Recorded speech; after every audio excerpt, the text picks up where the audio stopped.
shut up. I'm not going to shut up. Get him out of here. Get me out of here. I want to apologize to these children.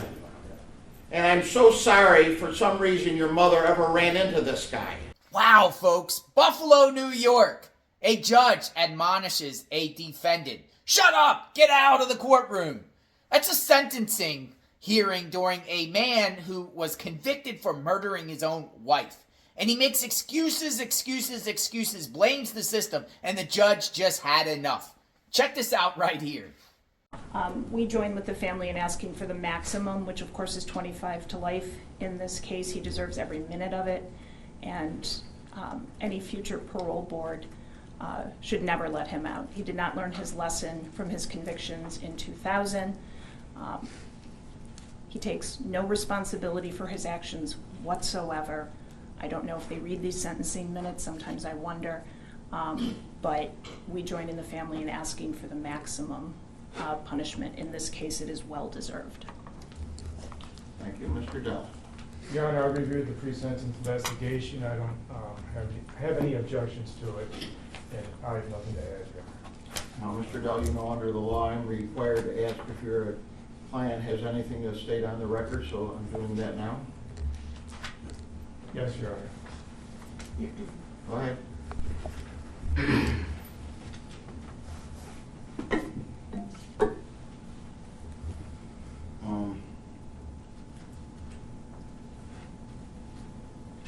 I agree that we all lost someone special.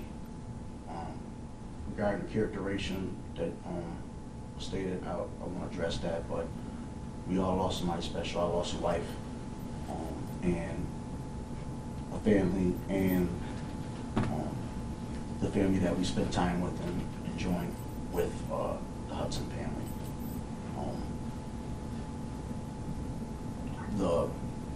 Some of the stuff that I understand that she stated that they didn't get. My family dropped it off to the police station when they called them, and so that they could drop it off. I don't know what happened from there, but my family tried to do the best for that. As I said, I love my wife, and she's gone, and she was taken from not only them, but from all of us. She was special, and it's hard to console as they feel as well that she's really gone. This has been a nightmare for everybody, including the court and the DA who likes to suppress evidence. However,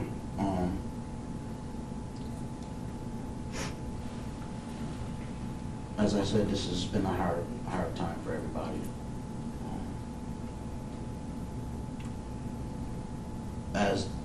Even though I got found guilty of these charges, obviously with the evidence not being 100% provided so that we can utilize the truth-seeking function and the fact-finding procedure, which would have benefited the public at large and the family, because there's things that the family don't know about and everything else that may have changed the whole outcome of this case, and we could get justice for all of us.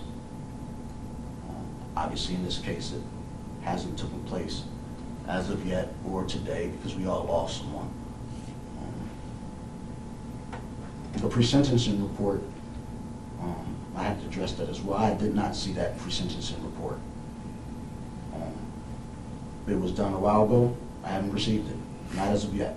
So I don't know what's in it, and I have not been able to contest it, because I don't know what's in it.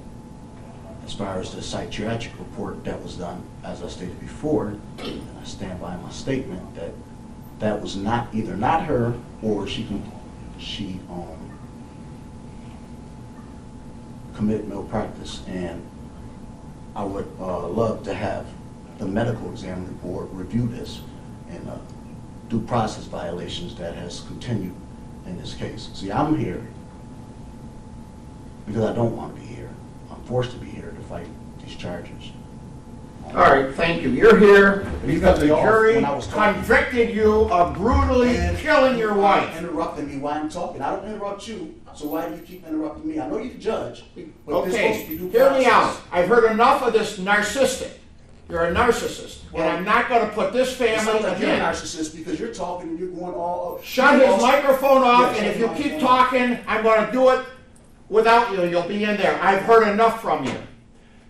You killed your wife. A jury of 12 convicted A you. white jury that did not have any black jurors on there, and that's not law. That is a setup. So you want to send me out there, I go out there, but you know what the law is, and you haven't followed it. And neither has you, and neither has All you. right. Everybody sat here and Hear me stood- out. Shut up. I'm not going to shut up. while Get you're him outta talking. here. Get me out of here. You don't have to- I want to apologize to these children. And I'm so sorry for some reason your mother ever ran into this guy. I wanted to tell him, but I couldn't take it anymore. How he could disregard the love of his child and his two stepchildren by taking a shotgun. And what I heard at this trial, he missed the first shot. He blew her finger off and, from my understanding, hit her shoulder. He could have stopped, and I want to tell him that, but it wouldn't have done any good. So, unfortunately, under the law, I cannot send him to jail for the rest of his life without any chance of parole. But I will give him the maximum, because if anybody deserves it, he does. It is a judgment of this court that upon his conviction for the crime of murder in the second degree, that he be sentenced to an indeterminate term of imprisonment, which will have a maximum of life. The court hereby imposes a minimum of 25 years, plus the maximum fine of $5,000. With regard to the conviction of aggravated criminal contempt, he is to be sentenced to an indeterminate term of imprisonment having a minimum of 3.5 years, a maximum of 7, and by operation of law, it must run concurrently to the life sentence.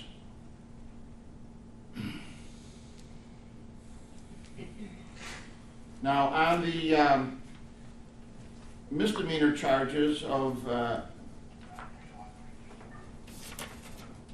3 counts of endangering the welfare of a child, he is fined the maximum $1,000 for a total of $3,000.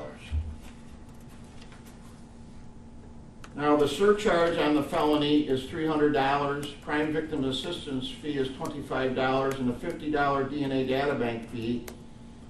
All fines and all surcharges are to be paid out of prison funds, and he's got a lifetime to pay these fines. He has 30 days on which to file a notice of appeal, and I will write a letter. I want the family to know. I will write a letter to the parole board using the strongest language possible that he never ever sees the light of day. That concludes the sentencing.